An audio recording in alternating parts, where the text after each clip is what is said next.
নমস্কার,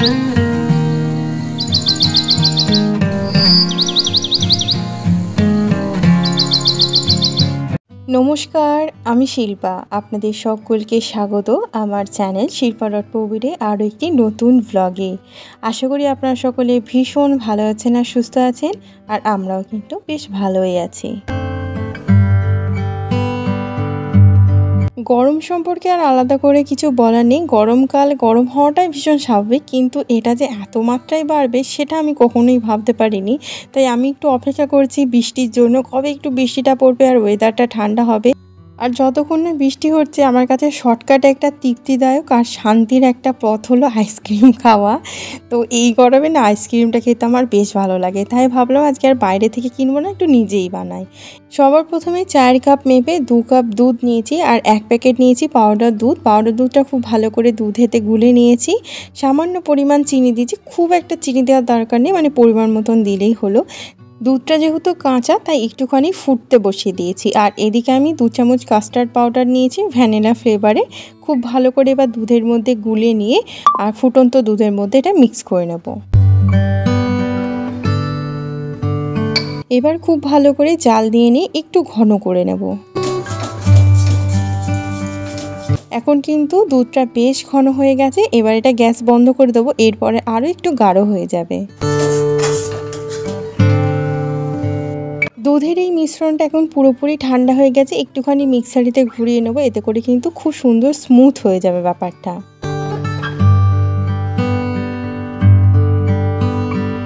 এটাকে এখন আমি একটু ফ্রিজে রেখে দেবো, এতে করে আবারও একটুখানি জমে যাবে।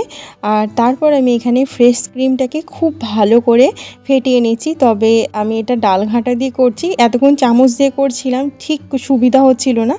আমার কাছে যেহেতু ইলেকট্রিক বিটার নেই তাই এই রকমভাবে একটা পথ অবলম্বন করতে হয়েছে। তো আমি তো কোনোদিন কাউকে দেখিনি ডাল ঘাঁটা দিয়ে ফ্রেশ ক্রিম ফেটাতে, আমি মনে হয় প্রথম এরকম করলাম। যাই হোক, আমাদের যেটা কাজ ছিল সেটা আমি মোটামুটি করতে পেরেছি। ফ্রেশ ক্রিমটাকে বেশ ভালো করে ফেটিয়ে অনেকটা ফুলিয়ে নিয়েছি। এবার আমি এর মধ্যে সেই দুধের মিশ্রণটা দিয়ে দিলাম। এবার খুব ভালো করে মিক্স করে নেব।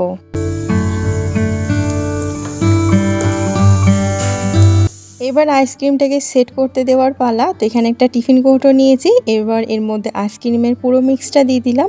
উপর দিয়ে একটুখানি আমন্ড কুচি আর কাজু বাদাম কুচি ছড়িয়ে দিচ্ছি, যাতে দেখতে ভালো লাগে। এখন কিন্তু সকালের সময় আমি আইসক্রিমটা বানাচ্ছি। মোটামুটি আইসক্রিমটা সেই রাত্রিরের দিকে বার করব, মানে এখন আমি ফ্রিজারে রেখে দিচ্ছি এটাকে সেট হওয়ার জন্য। আর অনেকটাই কিন্তু আইসক্রিমের মিক্স রয়ে গেছে, তাই জন্য আরেকটা বাটিতেও বসাচ্ছি। উপর দিয়ে একটা চেন কাগজ খুব সুন্দর করে জড়িয়ে দেবো, যাতে করে বরফের কোনো অংশই নাই আইসক্রিমে যেতে পারে। তো ওদিকে আইসক্রিমটা বসিয়ে দিয়ে দুপুরে রান্নাবান্নাটা শুরু করে দিয়েছি। আর আজকে দুপুরে বানাচ্ছি একটুখানি মাছের ঝোল, যেটা এই গরমের জন্য বিশেষ করে ভালো। আজকে মাছের ঝোলের জন্য আমি পটলটাকে বেছে নিয়েছি, যেটা গরমের একটা সবজি। ভীষণ ভালো লাগে এই পটলের সাথে এই মাছের রেসিপিটি। তো আজকে এই পটল দিয়েই মাছের একটা হালকা পাতলা করে ঝোল করব। পটলগুলোকে খুব সুন্দর করে খোসা ছাড়িয়ে নিয়েছি, তবে কিছুটা খোসা রেখেছি, এতে করে কিন্তু টেস্টটাও ভালো হয় আর পটলগুলো কিন্তু নেতিয়ে পড়ে না। পটলগুলো একটু আড়াআড়িভাবে কেটেছি, এতে করে দেখতে কিন্তু বেশ ভালো লাগে। এদিকে আমাদের মাছ ভাজার একটা পিঠ হয়ে গেছে, অপর পিঠটা উল্টে দেব, দিয়ে মাছটাকে খুব ভালো করে ভেজে নেব।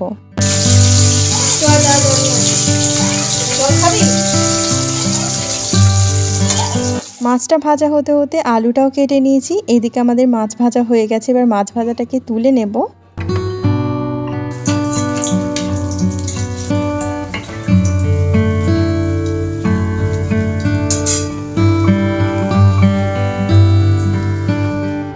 এবার আমি একে একে পটল আর আলুটাকেও ভেজে নেব। খুব একটা কড়া করে ভাজার দরকার নেই, হালকা করে ভেজে নিলেই কিন্তু পটলের স্বাদটা বেশি ভালো লাগে।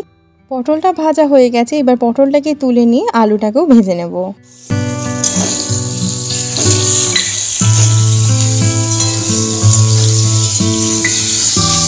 এবার এই তেলেতে পেঁয়াজ বাটা দিচ্ছি আর পেঁয়াজটাকে একটু শিলনোড়ায় বেটে নিয়েছি, এতে করে যে ঝোলের স্বাদটা বেশি ভালো লাগে আর একটা ঝোলটাতে ঘনত্ব ভাবও দেয়, যার জন্য পেঁয়াজটাকে হালকা করে একটু বেটে নিয়েছি। এবার এর মধ্যে দিয়ে দিচ্ছি আদা বাটা আর রসুন বাটা। এবার এর মধ্যে আমি দিয়ে দেবো টমেটো কুচানো, হলুদ গুঁড়ো, লঙ্কা গুঁড়ো, জিরে গুঁড়ো আর সামান্য একটু চিনি আর নুন দিয়ে খুব ভালো করে মশলাটাকে কষিয়ে নেব। সামান্য একটু চিনি না দিলে যেন স্বাদটা কোথাও গিয়ে আমার ঠিক মনের মতন হয় না, যার জন্য সমস্ত রান্নাতে একটুখানি চিনি আমি দিয়েই থাকি। যাই হোক, আপনাদের পছন্দ না হলে দেবেন না। মশলাটা খুব ভালো করে কষিয়ে আলু পটল দিয়ে একটু কষিয়ে নিয়ে পরিমাণ মতন জল দিয়ে দিয়েছি। এবার এর মধ্যে ভাজা মাছগুলোকে দিয়ে ফুটতে দেবো। এই আলুটা সিদ্ধ হয়ে গেলেই আমাদের মাছের ঝোলটা কিন্তু একদম তৈরি।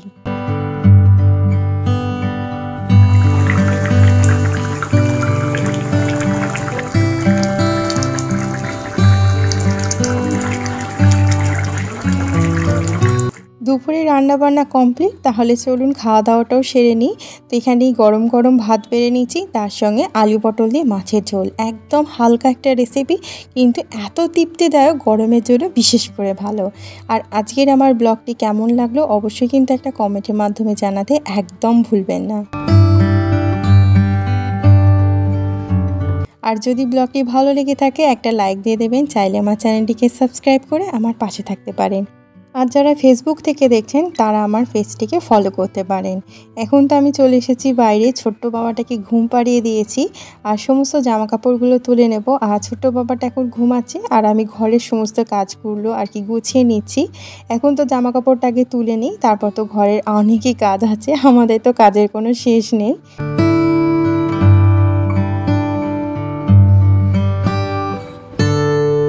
একটু পরেই তো আবার সন্ধ্যের সময় হয়ে যাবে আর সোজা চলে এসেছি ঠাকুর ঘরে। এবার ঘর দুয়ারগুলো একটুখানি ঝাড় দিয়ে নেব। আজকের দিনটা অনেকটাই আপনাদের সঙ্গে কাটালাম অন্যান্য দিনের তুলনায়। ঘর দুয়ার মোটামুটি ঝাড় দেওয়া আমার কমপ্লিট হয়ে গেছে। এবার গাটাও ধুয়ে নেব। আর যা মারাত্মক গরম পড়েছে, বিকেলবেলা একটু গা না ধুলে হয় না। এরপর সোজা গা ধুয়ে একদম ঠাকুর ঘরে আপনাদের সঙ্গে দেখা করছি। সন্ধ্যের সময়ও হয়ে গেছে আর আমি সন্ধে দিতেও বসে গেছি। চলুন আগে পুজোটা করে নিই। ছোট্ট বাবাটাও দৌড়ে এসেছে আর এখন সে শাঁখ বাজাবে। শাঁখ বাজাতে সে পারে না, কিন্তু চেষ্টাটা করে, এটাই আমার কিন্তু বেশ ভালো লাগে। সন্ধে দেওয়া তো হয়ে গেছে। আজকে আর চা খাবো না, একটুখানি ছোলা ভাজা খাবো, বেশ ভালো লাগে। একটুখানি পেঁয়াজ আর একটু লঙ্কা নিয়ে সর্ষের তেলেতে ভেজে নিয়েছি, তাতে ছোলা সিদ্ধটা দিয়ে দিলাম আর একটু নুন দিয়ে দিলেই তৈরি হয়ে গেল আমাদের ছোলা ভাজা। আমার তো ভীষণ ভালো লাগে আর এই গরমে না একদম চা খেতে ভালো লাগছে না। আর আমি অপেক্ষা করে আছি আইসক্রিমটা কখন খাবো। আইসক্রিমটা খাওয়ার আগে এখানে কিছু কাজকর্মটা আমি সেরে নিই, তারপরে গিয়ে একটুখানি ধীরে সুস্থে আইসক্রিমটাকে খাবো সময় নিয়ে। মুদিখানার দোকান থেকে সমস্ত জিনিস কিনে সেই সময় আর ঢালা হয়নি, বাড়িতে এনে রেখেই দিয়েছিলাম। এখন হাতে একটু কাজ নেই, ভাবলাম এগুলোকে আগে ঢালাঢালি করে নিই, তারপর একটু ধীরে সুস্থে আইসক্রিমটা খাবো আর আপনাদের সঙ্গেও শেয়ার করব আইসক্রিমটা জমলো কেমন। এইটার অপেক্ষাতেও তো আমিও আছি যে আইসক্রিমটা দেখতে কেমন লাগবে আর খেতে কেমন হবে। এদিকে মোটামুটি সমস্তটাই গুছিয়ে নিয়েছি আর আমি ধৈর্য ধরতে পারিনি, সোজা আইসক্রিমগুলো নিয়ে হাজির হয়েছি। এবার আমি খাবো, তার আগে আপনাদের দেখিয়ে দিই কত সুন্দর আইসক্রিমটা সেট হয়েছে। দেখুন তো কি ভালো যে লাগছে। আর আজকের ভিডিওটি আমি এখানেই শেষ করব।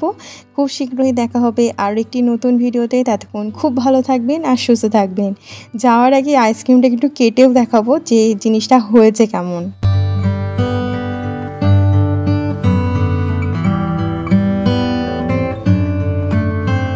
চামচে করে একটু কেটেও দেখাচ্ছি, দেখেই বুঝতে পারছেন কতটা স্মুথ আর সফট হয়েছে। তাহলে আজ আসি।